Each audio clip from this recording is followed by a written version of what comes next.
अस्सलाम वालेकुम ख़वातीन हज़रात, मैं डॉक्टर अकील जावेद आपकी खिदमत में हाज़िर हूँ। आज का जो मौजू है बहुत शानदार और बड़ा अहम मौजू और कॉमन है पाकिस्तान में कि जिन लोगों को मिल्क डिसएग्री करे, यानी कि जो दूध है वो मुआफ़क़ ना आए, तो उनकी होम्योपैथिक ट्रीटमेंट क्या हो सकती है। प्रोग्राम स्टार्ट करने से पहले इस पर तफसील से बात करेंगे, इसकी कॉजेज़ क्या है, ये क्यों ये डेफिशिएंसी होती है और ये क्यों एक कुदरती चीज़ डाइजेस्ट नहीं होती। डिस्क्लेमर दे दूं कि ये प्रोग्राम होम्योपैथिक डॉक्टर्स या स्टूडेंट्स के लिए है। तो अगर किसी पेशेंट को कोई मसला हो तो अपने डॉक्टर से रब्ता करें या व्हाट्सएप के थ्रू मुझसे रब्ता कर ले, वॉइस नोट भिजवाएं तो इजी होगा मेरे लिए। और मेरे चैनल AJ हेल्थ TV को सब्सक्राइब कर दें ताकि इस किस्म की वीडियोज़ आप तक आती रहें। Coming back to the point, why milk disagrees some people.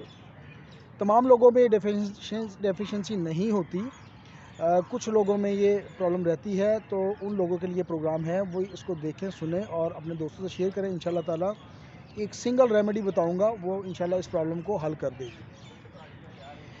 इसकी रीज़न एक तो जेनेटिक्स हो सकती है। जेनेटिक्स यानी कि ख़ानदान में कुछ सिलसिला आ रहा हो, आपके वालिद साहब, आपके दादाजी को ये मसला हो तो ये ट्रांसफ़र हो सकती है। दूसरी रीज़न इसका है, लैक्टोज़ एक एंजाइम होता है जो दूध में पाया जाता है।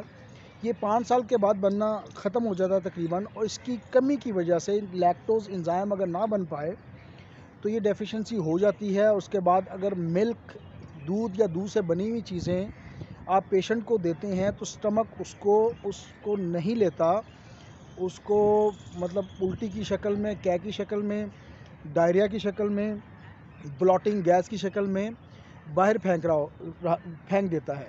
तो इसको हम मिल्क डिसएग्रीमेंट कहते हैं, यानी कि दूध डिसएग्री करता है मैदे को, या दूध जो है मैदे को मुआफ़िक नहीं होता।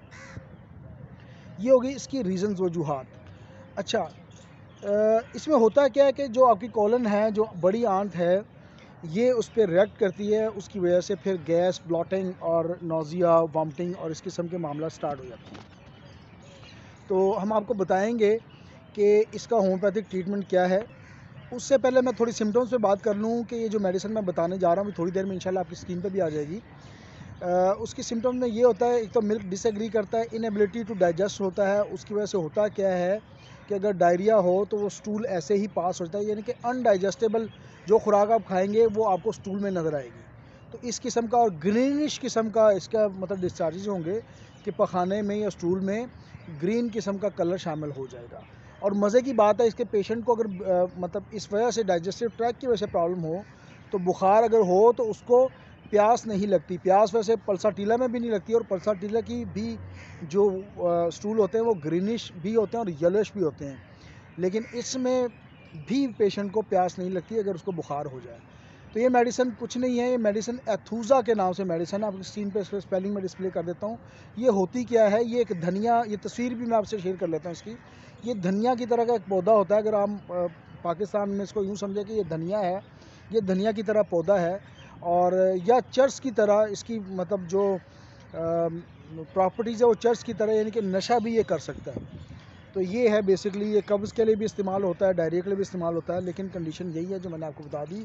अगर मिल्क डिसएग्री करे तो 30 पोटेंसी में सुबह दोपहर शाम 2 से 3 बूंदें ज़ुबान पे पेशेंट को दे दें, या 5 से 7 करते हुए थोड़े से पानी में दे दें, तो इंशाल्लाह ताला within seconds, within a day, within a week इंशाल्लाह ताला पेशेंट बिल्कुल ठीक हो जाता है। और ये जो नौ मौलूद बच्चे हैं जो मिल्क को बाहर फेंक देते हैं, उनमें बड़ा मुफीद और कारआमद है। इस पर मेरी ऑलरेडी एक वीडियो मौजूद है कि जो मिल्क से बच्चे डिसएग्री करते हैं या उल्टी कर देते हैं दूध वाली, उसके लिए मैं लिंक भी शेयर कर देता हूँ। इसके अलावा जिस तरह हमने सिलसिला जारी रखा हुआ है कि अगर ग्लूटेन या वीट या गंदम से एलर्जी हो, उस पर भी एक मेडिसिन मौजूद है, उसका भी मैं लिंक शेयर कर देता हूँ। Thank you very much watching my channel. This is doctor Akeel. Channel को सब्सक्राइब कर दें, AJ health TV। Thank you very much.